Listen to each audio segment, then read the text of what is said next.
अब आपके मन में सवाल यह होगा कि क्या टिकटॉक परमानेंटली बैन हो गया है, क्योंकि इंडियन गवर्नमेंट ने 59 ऐप्स को बैन किया और उसमें प्रमुख तौर पर टिकटॉक है। आपके मन में सवाल यह होगा कि आपने जो सालों साल टिकटॉक पर मेहनत की, क्या वो जाया हो जाएगी? क्या टिकटॉक फिर कभी लौटकर नहीं आएगा? क्या टिकटॉक हमेशा के लिए बैन हो गया? क्या टिकटॉक की वापसी हो सकती है? अगर हो सकती है तो कैसे, कितना वक्त लगेगा? और सबसे बड़ा सवाल यह होगा कि इंडियन गवर्नमेंट ने टिकटॉक को बैन किया क्यों, या चाइनीज ऐप को बैन किया क्यों?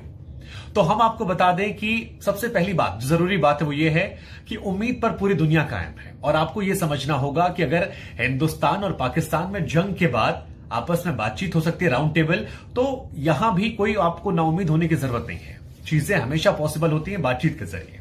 लेकिन समझना यह जरूरी है कि वजह क्या थी टिकटॉक के बैन होने की। तो दो प्रमुख वजह है जिस वजह से बैन हुआ है, सरकार ने बैन लगाया है। पहली वजह है गलवान घाटी में जो कुछ हुआ, 20 सैनिक हमारे शहीद हुए, उससे नाराजगी देश भर में थी। चीन पीछे नहीं हट रहा था, हमारी जमीन पर कब्जा करने की कोशिश कर रहा था और भारत सरकार को लगा कि चीन को फाइनेंशियली कमजोर किया जाए, क्योंकि वही उसकी ताकत है। दूसरी वजह हो सकती है कि जो तमाम इस वक्त खबरें आ रही थी कि हैकर्स को लेकर, कि चाइनीज ऐप जो है वो डेटा चीन भेजते हैं और हमारी इंफॉर्मेशन वहां जा रही थी, जिस वजह से इंडियन गवर्नमेंट ने बैन कर दिया होगा। अब आपको दोनों का जवाब देते हैं कि कैसे टिकटॉक लौट सकता है। जहां तक बात गलवान घाटी को लेकर है, जैसा मैंने कहा कि बातचीत से सब कुछ संभव है। अगर भारत और चीन की सरकार या फौज राउंड टेबल बातचीत करती हो और अगले कुछ दिनों में वो गलवान का मसला सॉल्व आउट किया जाता है और चीन की फौज वापस वहीं जाती है जहां से विवाद शुरू हुआ था, तो आपको हैरानी नहीं होगी अगर टिकटॉक आपका ऐप वापस लौट आए और आप एक बार फिर से टिकटॉक चलाने लग जाएं, क्योंकि ये संभव है और ये बहुत बड़ी बात नहीं है, क्योंकि इंडियन गवर्नमेंट ने ट्रेड रिलेशनशिप खत्म नहीं की है चीन के साथ और ये बहुत इजी है और ये पॉसिबल है। दूसरी मुकम्मल वजह की अगर बात की जाए तो वो है हैकर्स को लेकर।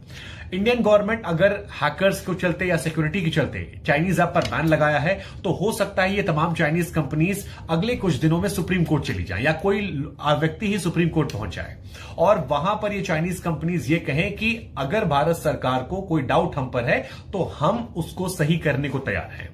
सरकार वजह बताए बैन क्यों किया गया। सरकार को हम और ज्यादा आजादी देने को तैयार है, उनको एक्सेस देने को तैयार है, और ज्यादा क्लियरिटी हो सकती है इसमें, सरकार का एक्सेस ज्यादा हो सकता है, कंट्रोल ज्यादा हो सकता है, जहां पर सुप्रीम कोर्ट याचिका को एक्सेप्ट कर सकता है और सरकार के फैसले को खारिज कर सकता है। और यह बहुत बड़ी बात नहीं है, क्योंकि लाखों करोड़ों लोग ऐसे हैं जो टिकटॉक से अपना घर चलाते हैं, परिवार चलाते हैं और वो सीधे या अप्रत्यक्ष तौर पर टिकटॉक से जुड़े हुए हैं। तो ये दोनों चीजें जो है टिकटॉक को लेकर महत्वपूर्ण है और ऐसा पहले भी कई बार हुआ जहां पर चीजों पर बैन लगाया गया या सरकार ने कोई फैसला लिया है और बाद में कोर्ट में जाकर वो खारिज हो गया है। वैसे जानकारों से जब हमने सवाल पूछा तो जानकार कहते हैं कि 1 से 2 महीने का असर हो सकता है, 1 से 2 महीने में टिकटॉक वापस आ सकता है।